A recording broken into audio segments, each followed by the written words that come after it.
Hey, what's up, dudes? I got me a little airbrush. I've had it for a long time. I used to have a bunch of them. I used to airbrush for a living, to be honest. And I always tell y'all, hi, this is eye paint and airbrush. I never show y'all my airbrushing capabilities, so I figured today we might show y'all some airbrushing. So let me get you situated in this little holder over here. Okay, I got y'all set up in a little holder. I stuck me a board up here. I'm hoping that y'all can see. It has a little doodling on here from my engraver. I engraved that by hand. My Dremel, yeah. But anyway, I just want to airbrush something on here. I think I'll airbrush my kiddo's name. So I'll show y'all something real quick. We're just going to mist it on here like this. Okay, mist it. And I'll show y'all this little letter style first. Okay, can you mist it on? Oh yeah, by the way, before I get going, with all the artwork, let me go over just a hair. This airbrush is a dual action airbrush. You push the button, it's just air. Push it down and pull it back, paint comes out. The more you pull it back, more paint comes out while pushed down the button. That's the air. This is air, and you pull it back for more paint while you have it pushed down. The closer you get with the airbrush, the finer you get, as long as you don't pull the trigger back very far. Now, when you pull the trigger back to shade and stuff, you want to pull back from it. So when you're doing stuff like, you know, letters, you do a motion like this. You don't move your wrist, keep them locked, and you use your shoulders, you know, and you just keep your elbows basically, you know, bent, and you just use your shoulders for your movement. Up, down, left, right, side to side, circles, whatever. And you can do stuff, you know, like letters over and over and over and over. That's like 4 times going over the same thing. Y'all didn't see it. See how it's thick and thin? Let me show you real quick. I'll do another. I'm coming back and forward over here, back over here. I'm pulling back and letting off, pulling back and letting off, pulling back and letting off with the trigger at the same time. Anyway, here I'm going to show you a quick little demonstration of how I would outline this misted name on here real quick. How you do this? Let's start about right here.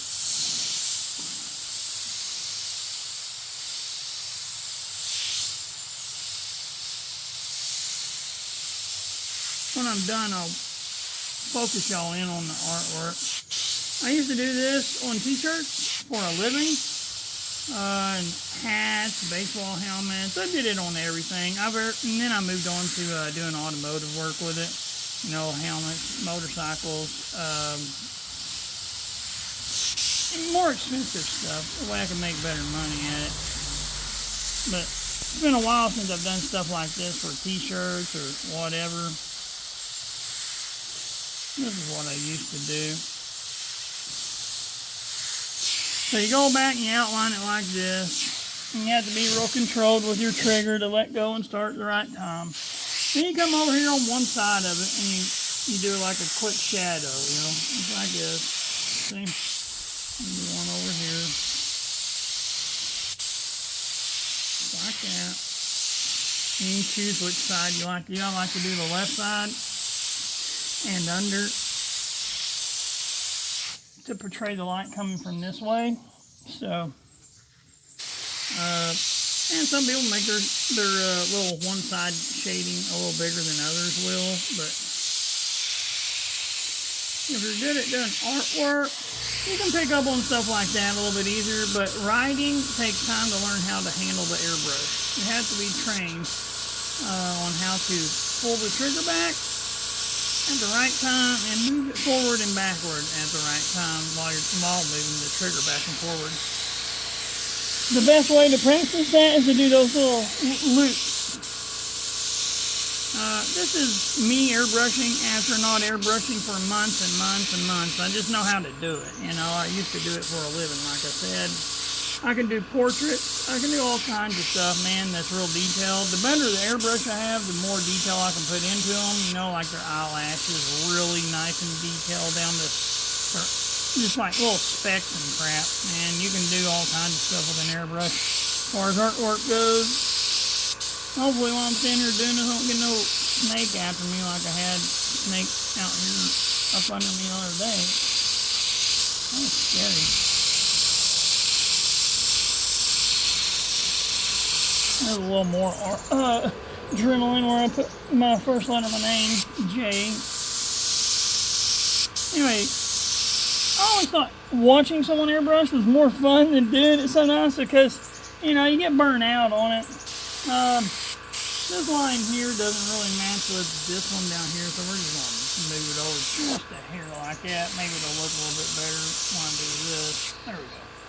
Yeah, they're a little off. I don't care though. Like I said, I ain't done this in forever. I'm not trying to super impress y'all, but anyway, we would do stuff like this, and then you shade it. You know how you want to shade it. And stuff like that. See how you can't see the paint really coming out, but it just appears on the board. I always thought that was cool to watch when I was training someone else. You don't get to see that unless you record yourself, and I never do that. Not with Airbrush. So I'll just make a new video. Since I call my channel I Paint and Airbrush. Anyway, you just do stuff like that. You can come back and shade the top a little bit. I like to come inside the outline and just darken it just a little bit in some areas. Like that. Maybe over there, maybe there, I don't know. And shade them down. Let's say I wanted to do like a pattern like this. Like I wanted to go do like this.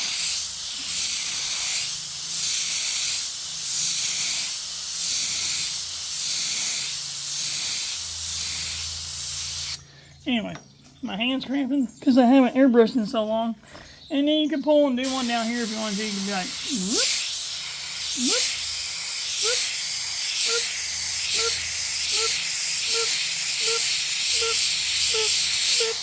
And then you can throw a little heart down here if you wanted to, you know, I guess. You know, you could do another little one right there by it or something. You know, boop, boop. Then you could shade all this stuff if you wanted to. You could actually give it a little half a halo on each side here. You could come back and outline it over here. Not outline it, I mean drop shadow it. Once again on the left side to bring even more, bring the picture out even more, you know. That way it pops a little more. Sorry about the noise, got traffic and the noise from my airbrush and whatnot. Anyway, that's just your typical airbrush t-shirt design stuff. I can do some really neat stuff. So, but this is a cool one, you know. Little girl designs, they'll do like bubbles and, you know, stuff like that around the design. Stuff like that.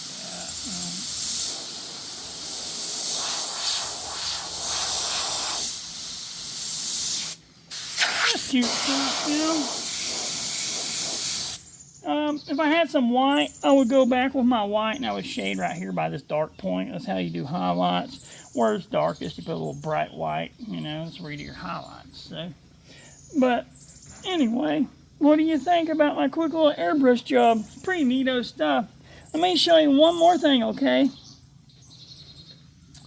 That last style of airbrush lettering I showed you, we used to call it faded. We would mist it and then outline it and then drop shadow it and shadow one side of lettering and then color it in whatever colors, like orange, yellow, red, white, yellow, blue, purple, you know, cool colors, you know, to make it look neat. Anyway, this is another letter style right here. You can do, what's a good name to write? Let's see. Something cool that looks nice. We'll do like Christina or something.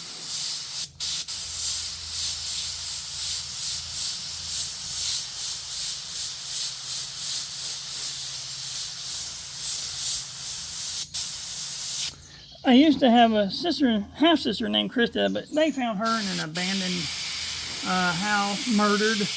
I don't know who killed her. She died somewhere up in Indiana. It's a pretty sad story. I'm sorry for her family. I never really knew her. I only got to meet her 2 times. She was on my dad's side of stuff. And, you know, I think my other half-sister, my dad's other stepmother's daughter, I think they kept up with her more, but anyway, that's a whole different story. Her name was Krista, not Christina. But this is script. This is where you go from thick and thin in one stroke. See where it's thin and see where it's thick. At the same time, when I'm doing this, I'm going like this. See how it's getting thick and thin? I'm going over and over that same spot. At the same time, if you watch my motion, I'm doing this. See? However I do it.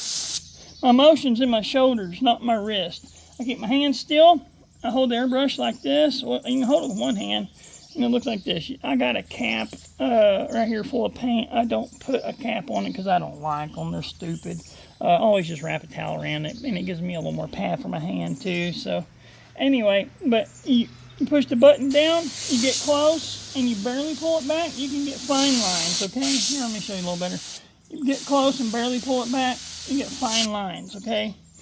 Now, if you want to do like that style lettering, you go close and then pull back, close and pull back, close and pull back, close and pull back. At the same time I pull back with my hand, I'm pulling back on the trigger to spray more paint so it don't splatter if you're closer. So anyway, this is called script, regular thick and thin script. Not real thick and thin, you can like go back and darken the sides of one side of the letter, like the thick ones that are already thick, you can make it real thick and thin. Then there's like bubble letters. You can do bubble letters.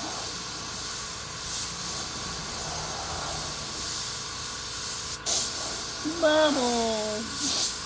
Some people are good at doing these letters. I used to hate doing them until I just got used to it. You can go darken one side of them too, you know, like this. You can do this crap.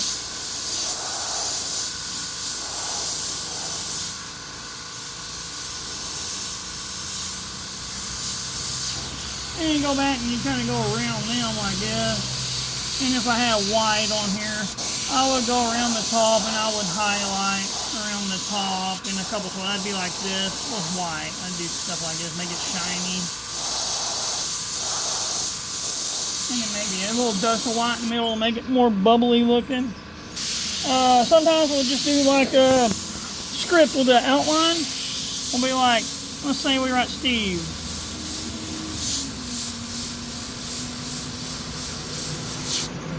Oh, hey! Fuck it, I don't care, whatever. Fucking idiots. My trash service just went by again. We missed them. I can't even fucking pay them. Whatever, I don't even give a fuck. This is just a regular script outline, and you would shadow it like this. You can do graffiti and stuff. You can do like a crazy A, like, oh yeah, put like an arrow on it, and put like a J, A, J, and do another one if you want to. And then you come back, and you kind of sticking up one side of the letter if you want. You can do a little bit on the other. You can do a couple tails over there. You can do this for the J, and pow over there if you want to. And then go back, bing, and a dong, like this. You can go back and outline this crap. Let's say we outlined it here. I got an ant on my hand, sorry. Outline it right here. Let's see, what did I do on this side? We wanted to go whoop, whoop, whoop, whoop, whoop, whoop, and then whoop, whoop, whoop, whoop. Oh yeah, I had the J there, I forgot. Almost messed it up. Hell, I might have messed it up, I don't know. So there comes part of the J. We had an arrow here, we wanted to continue. Rip. And come back over here and be like, rip. Like that. And you shadow one side of it, you know, sort of like graffiti style stuff, you know. I do a lot with airbrush. I can use a big automotive paint gun and do the same thing. It's pretty fun doing it with automotive airbrush. You can cover a lot of ground like that. Like if I had a real big spray gun, a real big airbrush, I could really